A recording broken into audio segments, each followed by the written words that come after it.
সূরা বাকারা, এই সূরাকে সূরাতুল বাকারা বলা হয় কারণ এই বাকারাতুন শব্দটা এই সূরার মধ্যে আছে। বাকারাতুন অর্থ গাভী।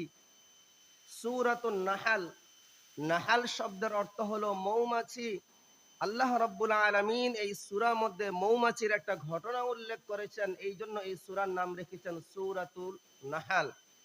সূরাতুত তাওবা, আল্লাহ রাব্বুল আলামিন এই সূরার মধ্যে তাওবা সম্পর্কে আলোচনা করেছেন, এই জন্য এই সূরার নাম রেখেছেন সূরাতুত তাওবা। ঠিক তেমনি ভাবে আয়াতুল কুরসি, এই শব্দের ভিতরেও কুরসিয়ুন এই শব্দটা আছে। এই জন্য এই আয়াতটাকে, একটি মাত্র আয়াত, এই আয়াতটাকে আয়াতুল কুরসি বলা হয়।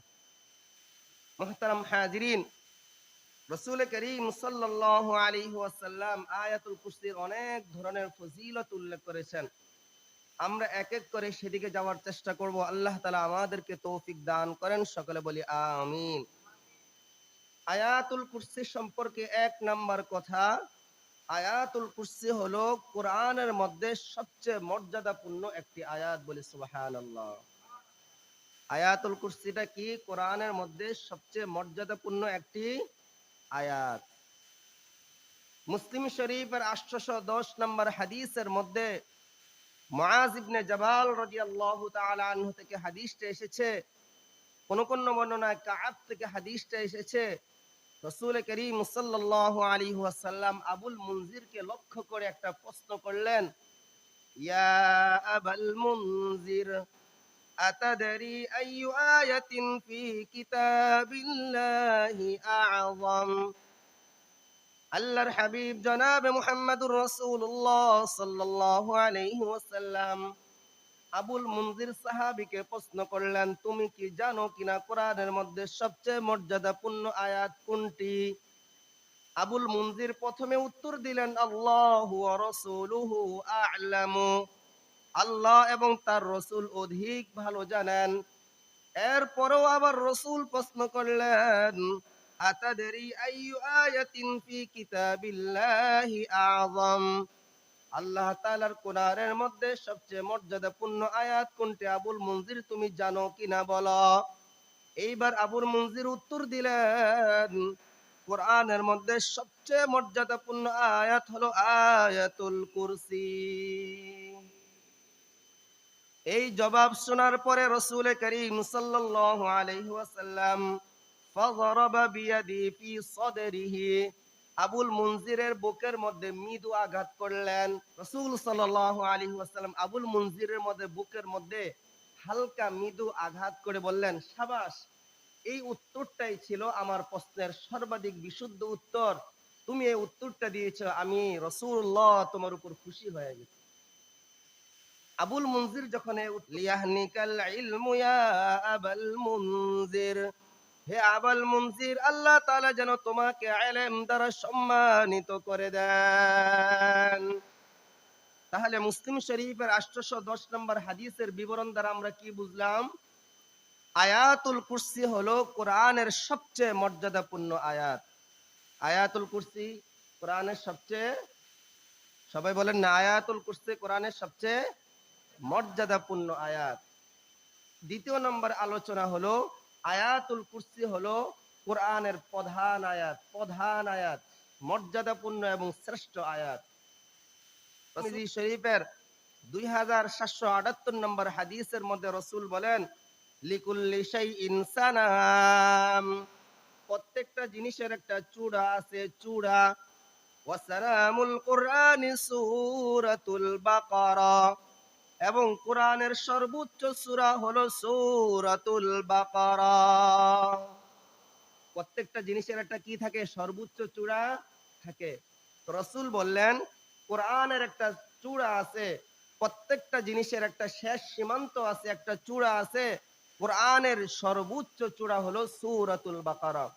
এরপরে রাসূল বলেন, ফিহা আয়াতুন হিয়া সাইয়্যিদাতুল কুরআন, এই সূরা বাকারার মধ্যে এমন একটা আয়াত আছে যে আয়াতটা পুরা কোরআনের সর্দার। সে আয়াতটা হলো হিয়া আয়াতুল কুরসি, সে আয়াতটা হলো আয়াতুল কুরসি। তাহলে আয়াতুল কুরসি কোরআনের কি? সর্দার। আয়াতুল কুরসি কোরআনের সর্দার। প্রথমে আমরা হাদিস থেকে প্রমাণ পাইলাম আয়াতুল কুরসি হলো কোরআনের সবচেয়ে মর্যাদাপূর্ণ আয়াত। দ্বিতীয় নম্বরে আমরা পাইলাম কোরআনের সবচেয়ে নেতা হলো কি আয়াতুল কুরসি।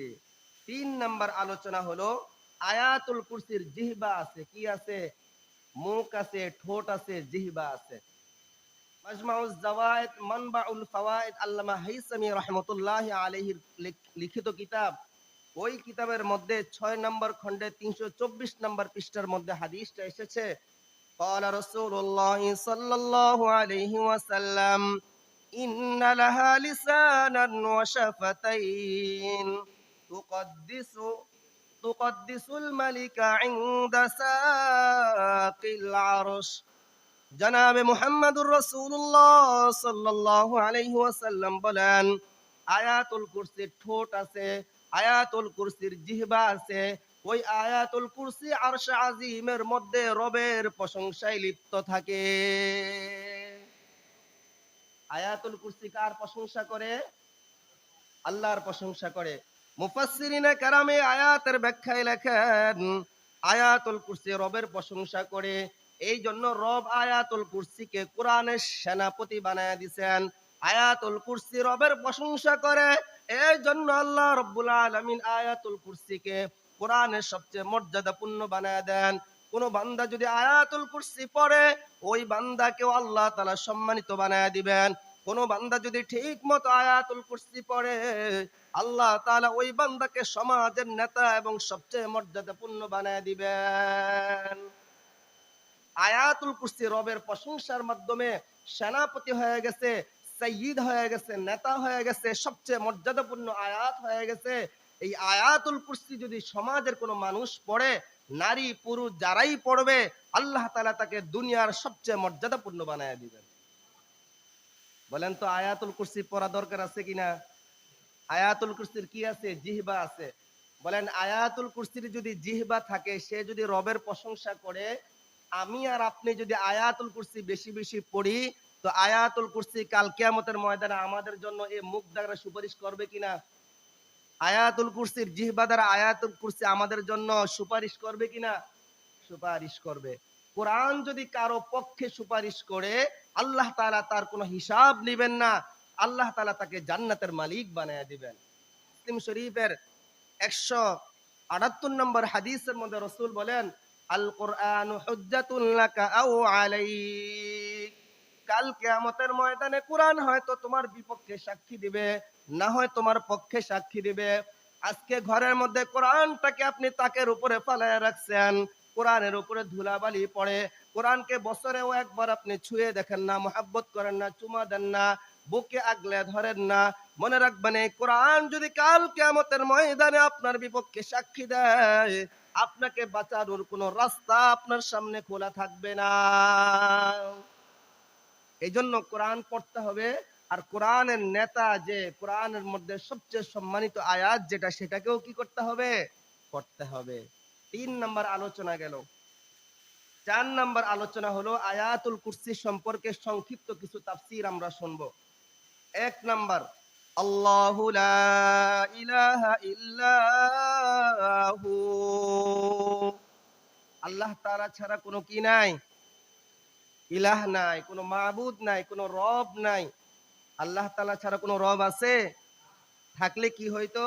সূরা আম্বিয়ার 22 নম্বর আয়াতের মধ্যে আল্লাহ তাআলা বললেন, লাউ কানা ফীহিমা আলিহাতুন ইল্লাল্লাহু লাফাসাদাতা। রব যদি একাধিক হইতো, তাহলে দুনিয়া ঠিক থাকতো না, আসমান ঠিক থাকতো না, পাহাড় পর্বত নদী নালা ঠিক থাকতো না। এক এলাকার মধ্যে যদি চেয়ারম্যান 2 জন হয়, মেম্বার 2 জন হয়, এই পৃথিবীর মধ্যে রব যদি একাধিক হইতো, পৃথিবীর এই সংসার, এই ধরাও টিকতো না।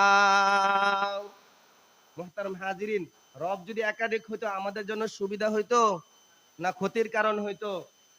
ক্ষতির কারণ হইতো। এই আসমান ঠিক থাকতো না, জমিন ঠিক থাকতো না, পাহাড় পর্বত নদী নালা কিছুই ঠিক থাকতো না। এই জন্য আল্লাহ তাআলা বলেন, কোরআনের আয়াত যদি আল্লাহ তাআলা এই ব্যাপারে নাজিল নাও করতেন, যে পরিমাণ আকল মেধা আল্লাহ তাআলা দিয়েছেন, ওই মেধা দিয়ে মানুষ চিন্তা করে বুঝতে পারতো রব হলে একজনই হয়, যিনি পুরা পৃথিবীকে নিয়ন্ত্রণ করে তার হুকুমকে বাস্তবায়ন করবেন।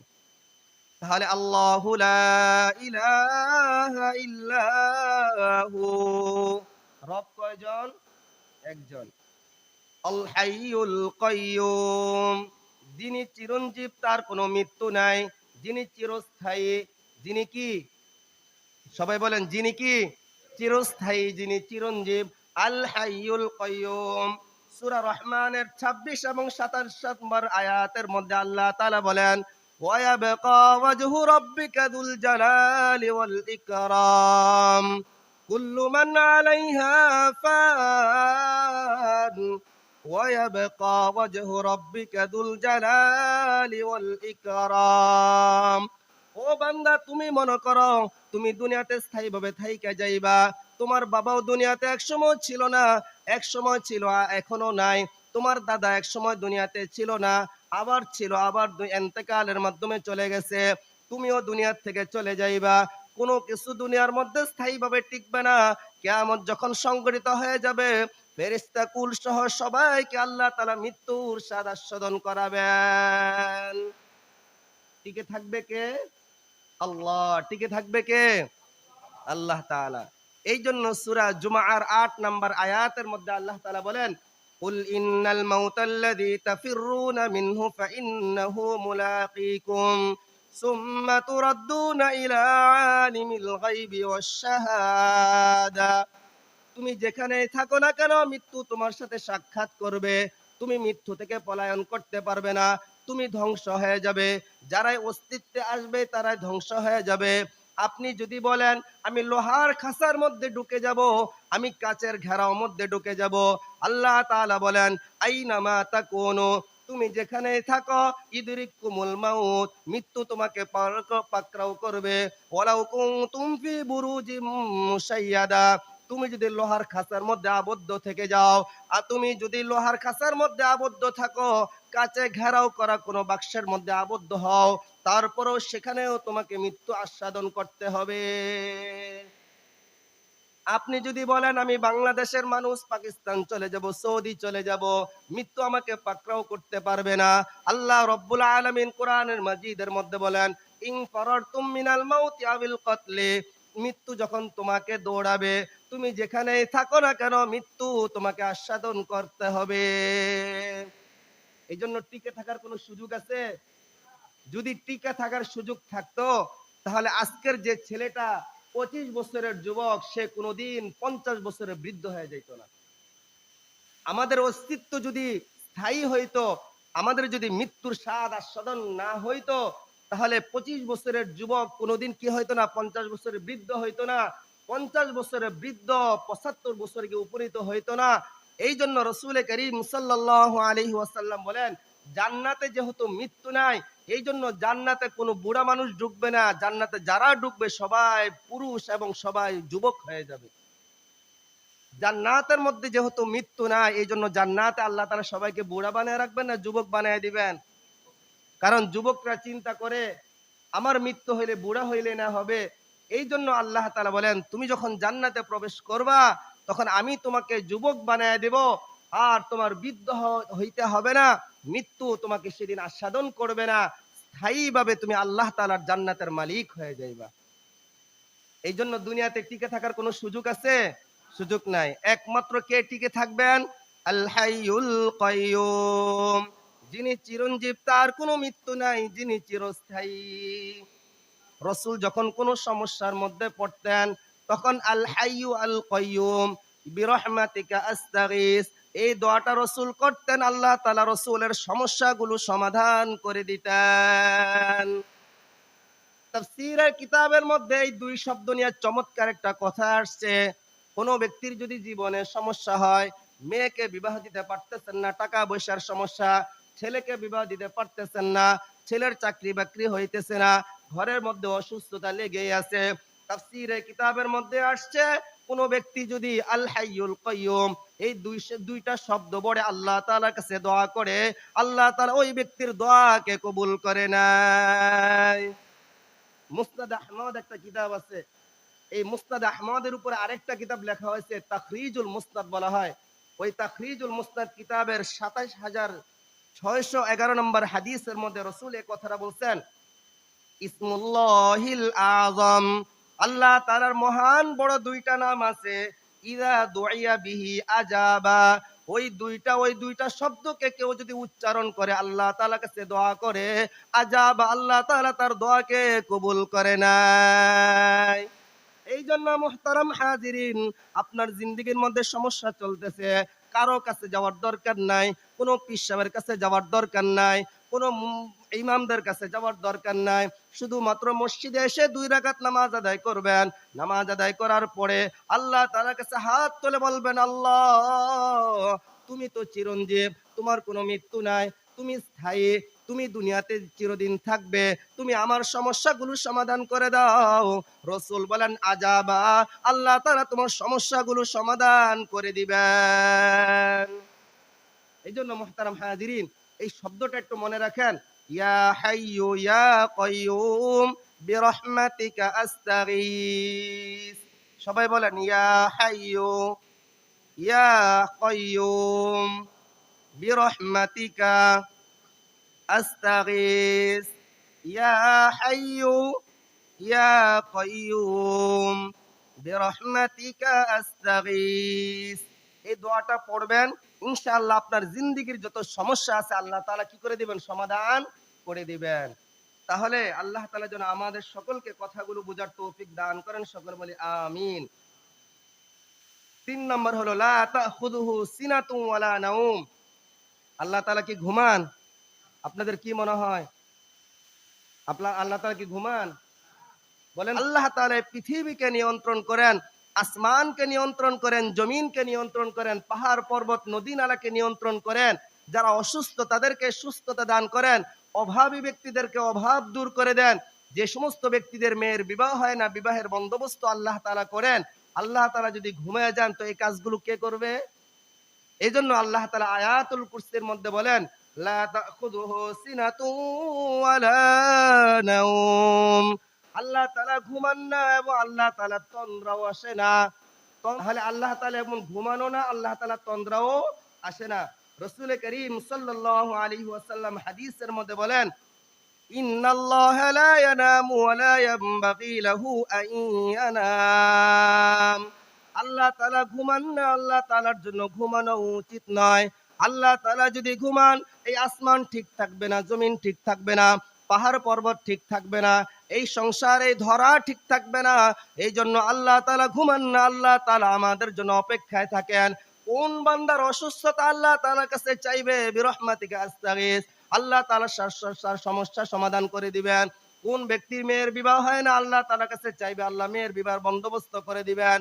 কোন ব্যক্তির ঘরে খাবার নাই, আল্লাহ তাআলার কাছে চাইবে, আল্লাহ তাআলা খাবারের ব্যবস্থা করে দিবেন। কোন ব্যক্তি অসুস্থ, আল্লাহ তাআলার কাছে চাইবে, আল্লাহ তাআলা অসুস্থকে দূর করে দিবেন। এই জন্য সব সময় আল্লাহ তাআলা বান্দার অপেক্ষায় থাকেন, বান্দা কোন সময় আল্লাহ তাআলার কাছে নত জানু করে তার সমস্যা সমাধান করে নিবে। আমাদের আল্লাহ তাআলা হলেন এমন, যিনি সর্ব অবস্থায় আমাদের দিকে তাকায় থাকেন। বান্দার কোন সমস্যা আছে, বান্দা চাওয়া মাত্রই আল্লাহ তাআলা তার সমস্যাগুলো সমাধান করিয়া দেন।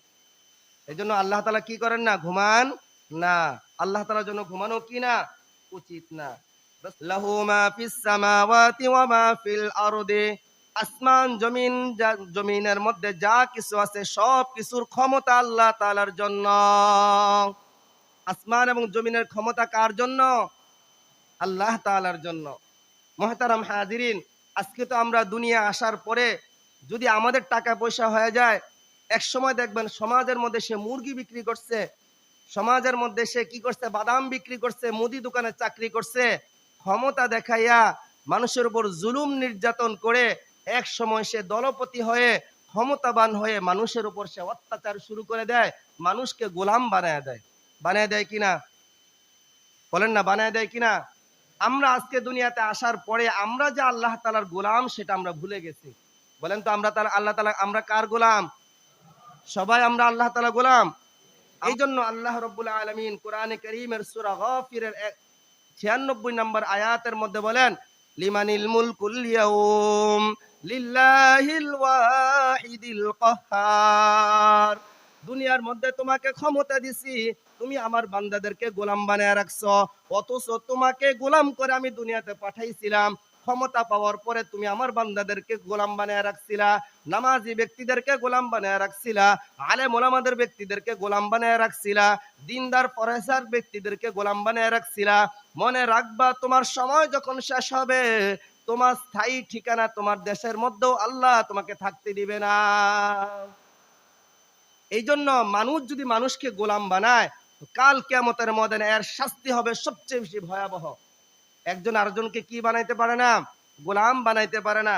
এই জন্য আল্লাহ রাব্বুল আলামিন সূরা মারইয়ামের 96 নম্বর আয়াতের মধ্যে বলেন, ইন কুল্লু মান ফিস সামাওয়াতি ওয়াল আরদি ইল্লা আতির রহমানি আবদা। আসমান এবং জমিনের মধ্যে যত কিছু আছে, যত মানুষ আছে, ইনসান জিন আছে, সমস্ত মানুষ এবং জিন জাতিগুলো কাল কিয়ামতের ময়দানে আল্লাহ তাআলার সামনে গোলাম হয়ে উপস্থিত হবে। এই জন্য মুহতারাম হাজিরিন, আমরা যে আল্লাহ তাআলার গোলাম, এটার পরিচয় যদি আমাদের মধ্যে না থাকে, মনে রাখবেন কাল কিয়ামতের ময়দানে আপনাকে জাহান্নাম থেকে বাঁচানোর কোনো রাস্তা আপনার সামনে থাকবে না। এই জন্য কার গোলাম হয়ে থাকবেন? আল্লাহ তাআলার গোলাম হয়ে থাকবেন। রাসূল করিম সাল্লাল্লাহু আলাইহি ওয়াসাল্লাম বলেন, লা তাআতা লিমাখলুকিন ফি মাসিয়াতিল খালিক। আল্লাহ তাআলা অসন্তুষ্ট হয় এমন কোন কাজ কারো অনুমতিতেও করা যাবে না, আদেশও করা যাবে না।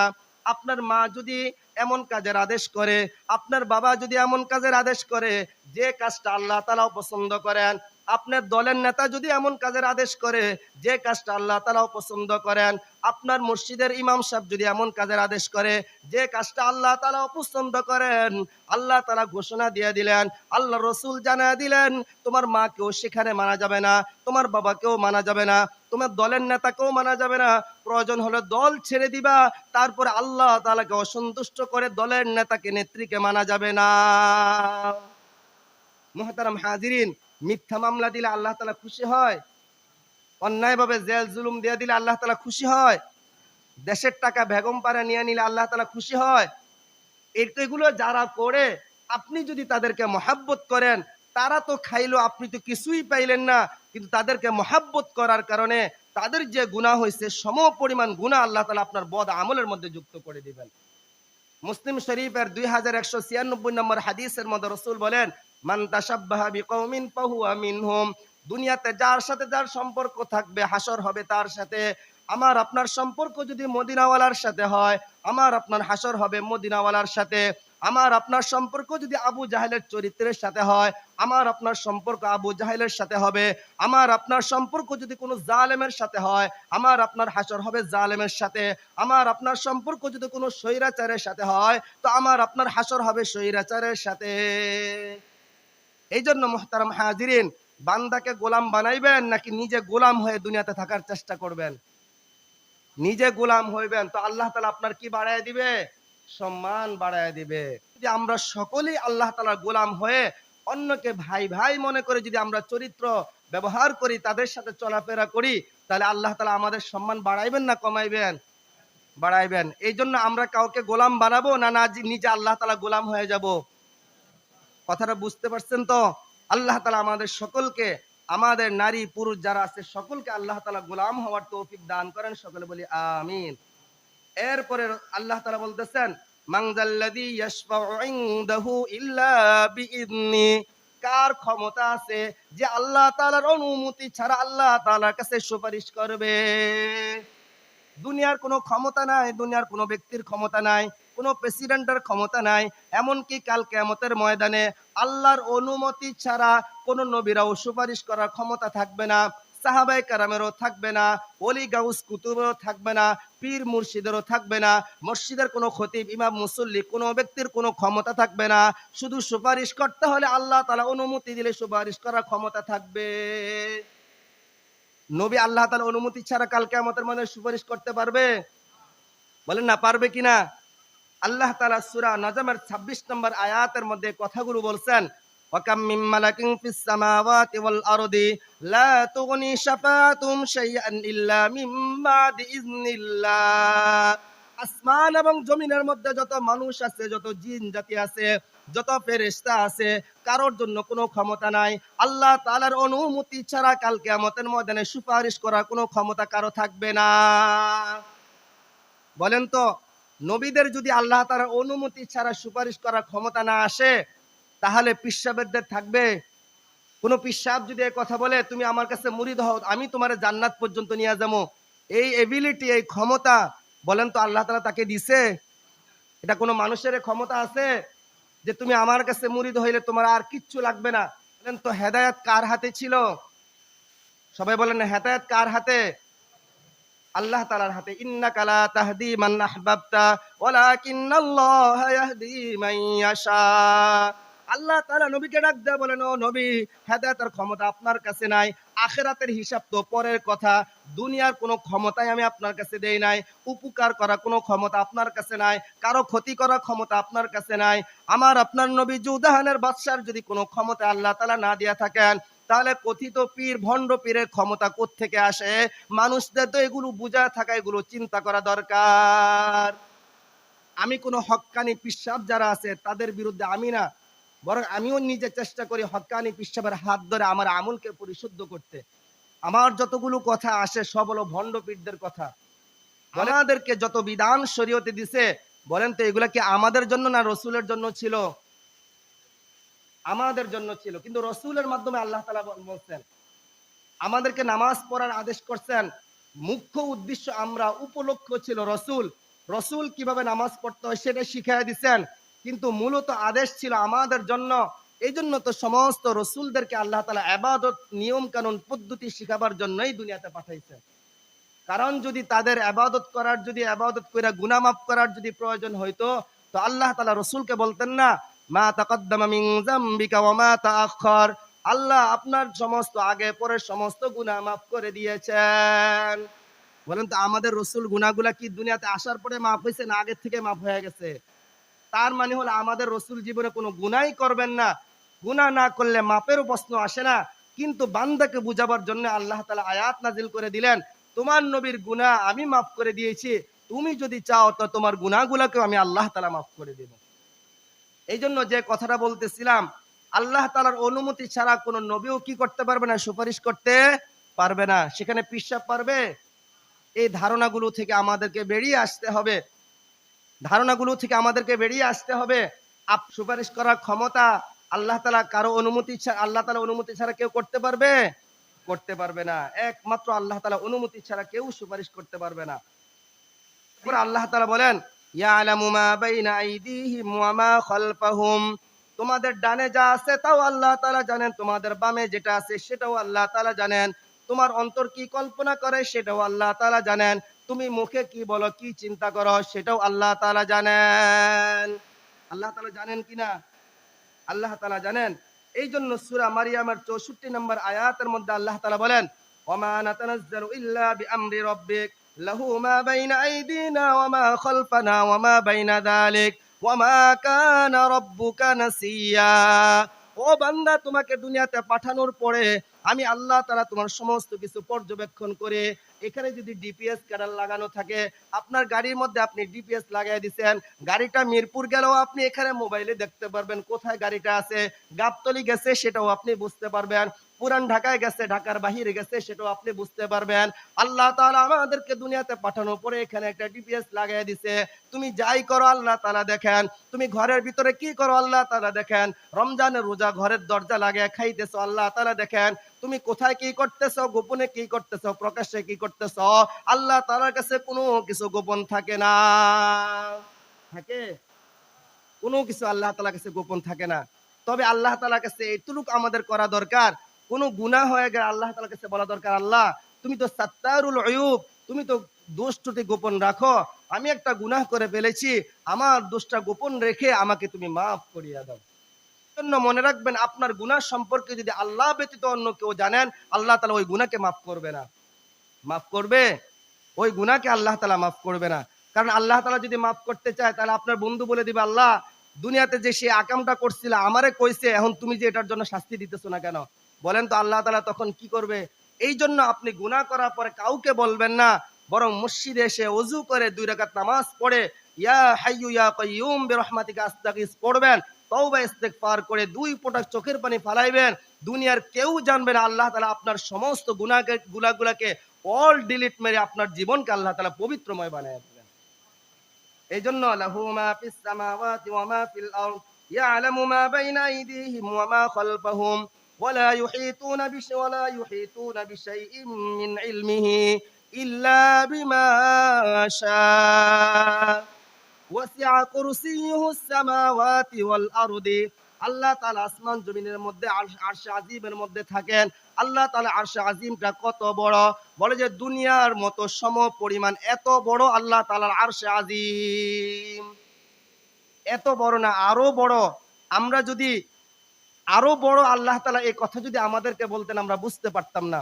মায়ের পেটে যে সন্তানটা দুনিয়াতে ধরেন ৮ মাস, ৮.৫ মাস, ৯ মাস হইছে, ফেরেশতারা যদি ওই সন্তানটাকে বলে যে তুমি তোমার মায়ের পেটে যেভাবে আছো, এই মায়ের পেটের চাইতে ১০০ গুণ বড় একটা দুনিয়াতে তোমাকে পাঠানো হইতেছে, বলেন তো ওই বাচ্চাটা বিশ্বাস করবে?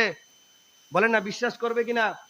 সে বলবে আমি আমার মায়ের পেটে খেলতেছি, দুলতেছি, পাও লড়াইতেছি, খাইতেছি, কত আরাম করতেছি, এত বড় একটা জায়গা আমি সবকিছু করতে পারতেছি, আমার মায়ের পেটের চাইতে ১০০ গুণ বড় দুনিয়াতে আল্লাহ তাআলা আমাকে পাঠাবেন? না, এটা বিশ্বাস হয় না। এটা বিশ্বাস করবে সন্তান? এটা সন্তান বিশ্বাস করবে না। আল্লাহ তাআলা যদি বলতেন আল্লাহ তাআলা আরশে আজিম এ দুনিয়ার চাইতে ১০০ গুণ বড়, আমরা বিশ্বাস করতাম না। আমাদের লজিকে ধরার জন্য আল্লাহ তাআলা বললেন যে আল্লাহ তাআলা আরশে আজিমটা তোমাদের দুনিয়ার চাইতে সমপরিমাণ। এজন্য তো আমরা অনেক সময় বিশ্বাস করি না সর্বশেষ যে জান্নাতে যাবে এই দুনিয়ার মতো ১০ দুনিয়া আল্লাহ তাআলা তাকে দিবেন। বিশ্বাস হয় আপনাদের এটা? মায়ের পেটের দিকে তাকান, আপনার বিশ্বাস হবে।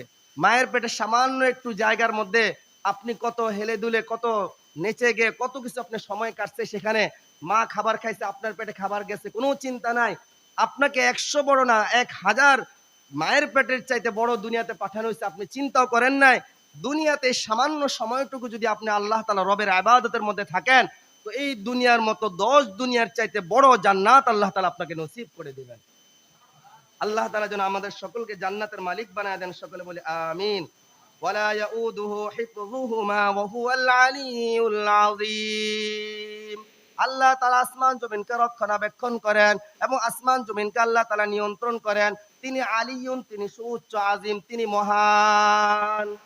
এই পর্যন্ত আয়াতুল কুরসির একটা ব্যাখ্যা, সংক্ষিপ্ত একটা ব্যাখ্যা আমি আপনাদেরকে বললাম।